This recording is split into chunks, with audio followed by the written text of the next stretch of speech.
नमस्कार। मैं डॉक्टर इंदु प्रकाश सिंह,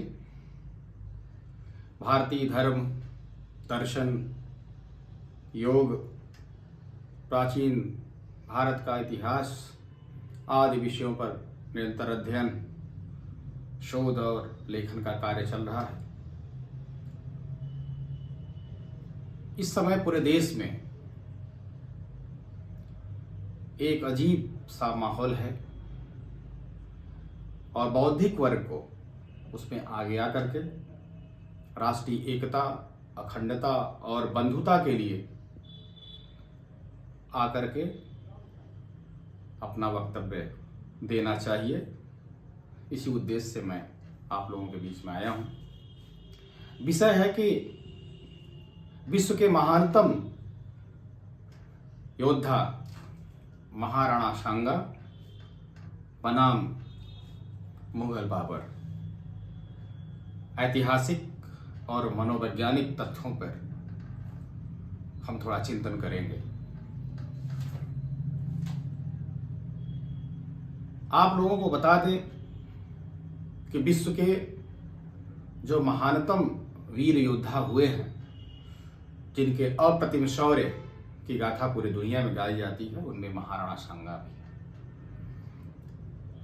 एक अंग्रेज इतिहासकार ने महाराणा सांगा की बहादुरी के विषय में कहा है, उनके घावों को देखते हुए, कि he was the piece of bravery, वो बहादुरी के टुकड़े थे। कल्पना करिए कि एक पैर टूट जाए किसी का, एक हाथ कट जाए, एक आंख में कुछ हो जाए तो लोग विकलांग हो जाते हैं और विकलांगता का सर्टिफिकेट बना करके आरक्षण का लाभ पाने के लिए उतावले रहते हैं। उस महान योद्धा ने सैकड़ों लड़ाइयां लड़ी और जो उनके घाव लगे थे, एक आंख, एक पैर, एक हाथ और 80 जो घाव थे, वो ऐसे ही नहीं थे। उन्हें सैकड़ों युद्ध लड़े और जीते। पूरे उत्तर भारत पर एक तो ऐसे भी जो क्षत्रिय न्यायप्रिय शासक होते थे, वो विस्तारवादी नीति और शोषण वाली नीति के समर्थक नहीं थे। हाँ, अगर कहीं पे भी अन्याय अत्याचार होता था तो जरूर उस राज्य को दंडित करने के लिए वो हथियार उठाते थे और अपना विस्तार करते थे, और जीतने के बाद भी उनको छोड़ भी देते थे। दो बातों पे हम लोग आते हैं। इतिहास का जब कोई अध्ययन करता है, कोई प्रोफेसर अथवा रिसर्च स्कॉलर, तो किसी तथ्य के लिए दो स्रोत होते हैं, एक प्राइमरी स्रोत और दूसरा होता है सेकेंडरी, प्राथमिक स्रोत और द्वितीयक। प्राथमिक स्रोत में वो आते हैं जो उस समय की जो घटनाएं घटित होती हैं, उसके जो लिखित साक्ष्य, पुरातात्विक साक्ष्य होते हैं। तो जो बाबर के विषय में जानने का मूल स्रोत है, जिसे प्राथमिक स्रोत के रूप में कहते हैं, वो है बाबरनामा। और बाबर कोई एक सदाचारी व्यक्ति, महाराजा हरिश्चंद्र की तरह सत्यवादी व्यक्ति नहीं था। वो जब युद्ध में जीता तो फिर काफिरों, मतलब विधर्मियों या जो लोग इस्लाम को नहीं मानते थे, उनके नरमुंड पे चढ़ करके गाजी की उपाधि उसने धारण किया था। तो अगर वो बाबरनामा में लिख भी रहा है कि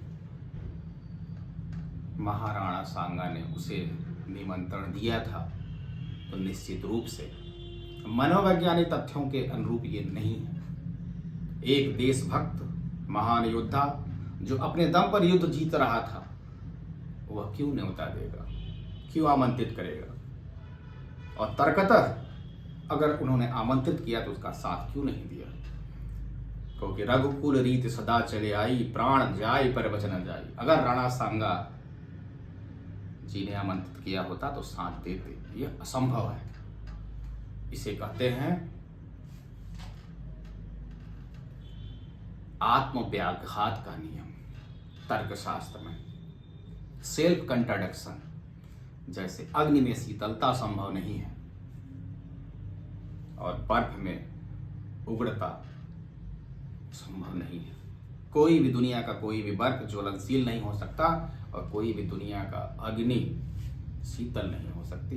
उसी तरह से परमवीर महान योद्धा जो सैकड़ों लड़ाइयाँ लड़ी, अपने वचन का पक्का है, वो कभी भी निमंत्रण दे ही नहीं सकता। यह उसके व्यक्तित्व के विरुद्ध है। जैसे महाराजा हरिश्चंद्र, उन्होंने स्वप्न में वचन दे दिया तो उन्हें अपना राजपाट दे दिया। किस तरह की बातें करते हैं। जब भी हम ऐतिहासिक साक्ष्यों की बात करते हैं, चाहे प्राथमिक स्रोत हो चाहे द्वितीय, तो उस समय की देश काल परिस्थिति घटना और व्यक्ति के साथ एक रूपता का मिलान भी किया जाता है कि क्या यह संभव है? संभव ही नहीं है। दूसरी बात, बाबरनामा बाबर ने लिखा। कोई भी शासक योद्धा वो कभी नहीं चाहेगा कि जिसको वो छल से परास्त कर दिया हो उसके शौर्य की गाथा गाई जाए। इसका क्या प्रमाण है कि उसने सही ही लिखा होगा? क्यों ना गलत लिखे। दूसरी चीज, डिस्कवरी ऑफ इंडिया का भी लोग प्रमाण दे रहे हैं कि डिस्कवरी ऑफ इंडिया में जवाहरलाल नेहरू जी ने भी उल्लेख किया है। आप सभी लोग जानते हैं स्वतंत्रता के बाद भारत का जो इतिहास लेखन हुआ वो एक विचारधारा से प्रभावित था। वो लेखक एक गाइडेड लेखक थे, एक निश्चित निर्दिष्ट लक्ष्य से लिख रहे थे कि कहीं भारत के स्वाभिमानियों, यहाँ के क्षत्रियों, जिनकी रियासतें थी, जिन्होंने विलय किया था और स्वयं अपने मन से विलय किया था, अगर उनकी गौरव गाथा गा दी जाए तो कहीं ऐसा न हो कि पुनः उनका शौर्य जाग जाए और अपने राज्य की मांग कर बैठे। इसलिए पूरे इतिहास को एक दृष्टिकोण विशेष से लिखा गया, जिसका आप परिणाम देख रहे हैं। तो ऐतिहासिक और मनोवैज्ञानिक दोनों अर्थों में यह संभव ही नहीं है कि महाराणा सांगा ने बाबर को न्योता दिया। दूसरी बात, भारतेंदु हरिश्चंद्र ने, महान कवि थे, उन्होंने कहा था कि नीचे जिसे अपनी भाषा, अपने राष्ट्र, अपने वीरों पे गर्व नहीं है, वह मनुष्य मृतक समान है, पशु के समान है। तीसरी बात, किसी भी धर्म जाति विशेष के महापुरुषों के विषय में इतनी घृणित टिप्पणी और गद्दार शब्द का प्रयोग करना, इसकी जितनी भर्त्सना की जाए वो कम है। रही बात इतिहास की, इतिहास के पन्ने, तो इतिहास तो हमारा प्राचीन भारत का जो इतिहास है, सम्राट चंद्रगुप्त मौर्य, महान पंडित प्रकांड चाणक्य, जिनके गुरु थे सनातनी कट्टर ब्राह्मण, क्या वो कभी छत्री से भिन्न व्यक्ति को राजा के रूप में स्वीकार करते? नहीं, तर्कतः कहीं से नहीं ऐसा सिद्ध होता है। लेकिन कह दिया गया कि चंद्रगुप्त मौर्य छत्री थे या नहीं, इतिहासकारों में विवाद है। फिर तो उनके वंश के महाराज चक्रवर्ती सम्राट अशोक जो एक क्षत्रिय थे, चंद्रगुप्त मौर्य भी क्षत्रिय थे। कैसे कैसे इतिहास को दिग्भ्रमित किया गया। समुद्रगुप्त, जिसका दक्षिण तक, समुद्र तक शासन था, उनके विषय में भी कहते हैं कि कारो मतभेद है। महाराजा हर्षवर्धन जो 16 वर्ष की उम्र में प्रतिज्ञा करते हैं कि यदि मैं बेड़ियों की झंकार से पृथ्वी को प्रतिध्वनित न कर दूं तो मैं स्वयं को पतंगे की भांति समर्पित कर दूंगा। दुश्मनों को दहला दिया। और यही नहीं, और जितने बड़े योद्धा थे उतने बड़े लेखक भी थे, एक साहित्यकार भी थे, उन्होंने कई किताबें भी लिखी। क्या किया गया? दक्षिण भारत में एक से बढ़ के एक राजा हुए। पल्लव, चोल, राष्ट्रकूट, राजा कृष्णदेवराय, कहाँ है इतिहास में जिक्र? पूरे भारत का जो इतिहास है, प्राचीन भारत के इतिहास को आप भ्रामक कह दिए, मध्यकालीन इतिहास को यवनों का इतिहास आपने कर दिया। खिलजी, गुलाम, तुर्क, मुगल, आधुनिक समय में अंग्रेजों का इतिहास। भारत का इतिहास कहाँ है? कर्नल टॉड ने कहा है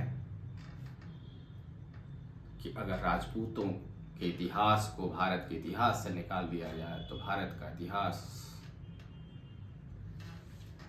में कुछ बचता ही नहीं। ये ठीक नहीं है। और करणी सेना के लोग, क्षत्रिय समाज के लोग विशेष ध्यान दें कि इस समय राज सत्ता नहीं है, देश स्मृतियों से नहीं चल रहा है, देश संविधान से चल रहा है। संविधान ने कुछ मौलिक अधिकार सबको दिए हैं।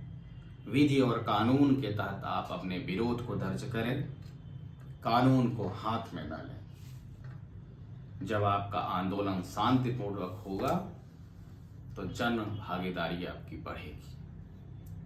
और महाराणा सांगा सिर्फ क्षत्रियों के लिए नायक नहीं थे, भारत भूमि से प्यार करने वाले ब्राह्मण, क्षत्रिय, वैश्य, अनुसूचित जाति, जनजाति, राष्ट्रवादी जो मुसलमान हैं, उन सबके वो महानायक थे।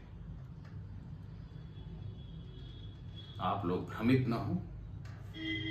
और ईश्वर की इच्छा रही तो अब इतिहास के सनातन पक्ष पर अनुसंधान जारी रहेगा। और ये जो साजिश के तहत इतिहास को तोड़ा मड़ोड़ा और भ्रमित किया गया,